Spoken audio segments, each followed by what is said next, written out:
ఆదిలాబాద్ జిల్లా కేస్లాపూర్లోని నాగోబా పుణ్యక్షేత్రంలో నాగోబా జాతర పూజలు ప్రారంభమయ్యాయి. నాగోబా ఆలయానికి గంగాజలంతో మిశ్రం వంశీయులు చేరుకున్నారు. పుష్య అమావాస్య ప్రారంభ గడియల్లో మహాపూజ ప్రారంభంతో జాతర ఉత్సవాలు మొదలవుతాయి. 5 రోజుల పాటు జాతర వేడుకల్లో ఆదివాసీలు నాగోబాను దర్శించుకుని మొక్కులు చెల్లిస్తారు. పలు రాష్ట్రాల నుంచి కూడా భక్తులు తరలివస్తారు.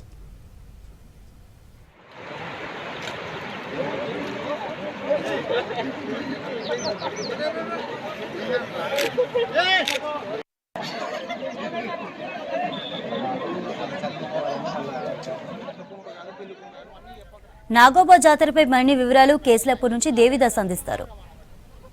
జిల్లాలో నాగోబా జాతర మహాపూజ అంకురార్పణ జరిగింది. ఈరోజు ఉదయం మర్రి చెట్టు నుంచి కుండల గంగా జలాన్ని నాగోబా గర్భగుడికి తీసుకొచ్చారు మిశ్రమ వంశీయులు. ప్రస్తుతం మనం కేస్లాపూర్లోని నాగోబా ఆలయంలో ఉన్నారు. ఇక్కడ మిశ్రమ వంశీయుల పెద్ద ఉన్నారు. చెప్పండి గురుజీ, ఈ నాగోబా జాతర విశేషాలంది మొదటి రోజు పూజా కార్యక్రమం ఎలా ఉండబోతుంది? అంటే నాగోబా విశేషాలు అంటున్నారు మీరు. అంటే ఇది నాగోబా అంటే మాకు కులదేవత, అది కులదేవత. ఇది తరతరాల నుంచి ఆచార ప్రకారమే నడుస్తున్నది ఇది. ఎందుకంటే ఇది మన దేవుడు చెప్పిన విషయాలతోటే మేము నడిపిస్తున్నాం. ఈరోజు 2025 నాడు ఏదైతే 4వ తారీఖు నాడు మా నేల వెంక కనిపించిన రోజే మనది దీని నాగోబా దేవతకి సంబంధించిన కార్యక్రమాలు మొదలయ్యాయి. అయితే 4వ తారీఖు నాడు మొదలైతే నేలవంక చూసిన తర్వాతనే రథయాత్ర ప్రారంభమైంది. రథయాత్ర ప్రారంభమైన తర్వాతనే ఈ కుండల గురించి 7 విలేజ్ తిరిగి కుండల సౌకర్యం చెప్తారు. ఆ 7 విలేజ్లు వచ్చిన తర్వాతనే గంగా అభిషేక జలం గురించి పాదయాత్ర నడుస్తారు. అక్కడ నుంచి ఇప్పుడు చెప్పిన 17వ తారీఖు నాడు రిటర్న్లు వచ్చే 17వ తారీఖున గంగాజల పూజ మహాపూజ అయింది కలశంకు.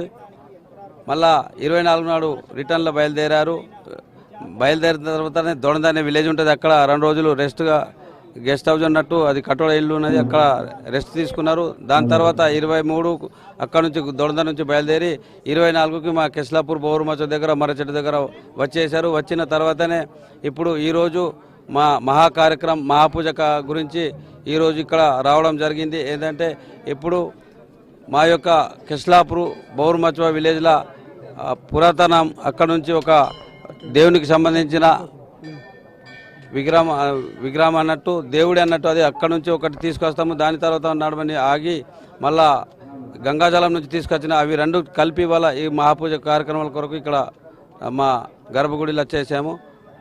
అయితే పుష్యామాస తొలిగడియల్లో ఈ మహాపూజ విశిష్టత ఏంటి అంటే ఏ ధాన్యాలు నివేదించనున్నారు? ఏ ధాన్యాలు అంటే మహాపూజ దేవుడు ఏదైతే ఆ రోజు చెప్పింది అవే ధాన్యాలతో నైవేద్యం తయారు చేస్తాం. ఎందుకంటే ఆ రోజే గంగా అభిషేకం అనేది దేవుడు చెప్పింది.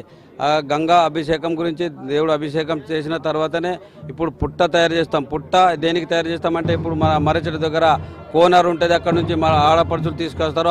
తీసుకొచ్చిన తర్వాతనే ఆ పుట్ట తయారు చేస్తారు. పుట్ట తయారు చేసిన తర్వాతనే మహాపూజ తయారవుతుంది.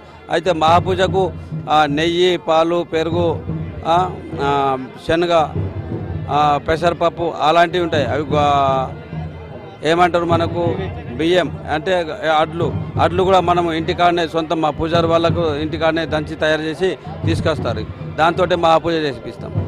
అంటే ఈ కొత్త కోడల బేటింగ్ అంటే ఏంటి, ఈ ప్రాధాన్యత ఏంది మహిళలు? అంటే కొత్త కోడలు బేటింగ్ అంటే మా పరిచయ వేదిక అంటే మా దగ్గర మా దాంట్లో ఎట్లా ఉంటుంది, మాకే లేక మాకు 4 గోత్రాలు ఉంటాయి.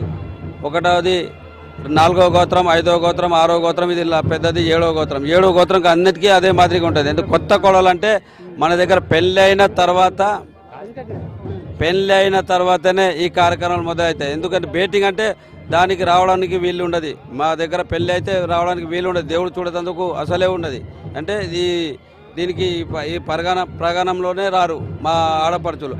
ఎప్పుడైతే మా సాయంత్రము మహాపూజ అవుతుంది, మహాపూజ అయిన తర్వాతనే బేటి కొరకనే కార్యక్రమం చేస్తాము. ఆ తర్వాతనే వాళ్ళకు దేవుడు చూడేందుకు ఏదైనా పూజ చేసేందుకు వాళ్ళు. ఎన్ని లక్షల మంది ఈ జాతరకు వస్తారు? లక్షలు అయితే ఇప్పటికైతే ఈ రోజు రాలేదు, కానీ 4-5 లక్షలకు పైన ఏవో వస్తున్నారు. రాను పెరుగుతా పోతున్నది. పుష్యామాస తొలిగాడల్లో గంగా జలాభిషేకంతో ఈ మహాపూజ ప్రారంభమవుతుందని మిశ్రమ వంశీయులు చెప్తున్నారు.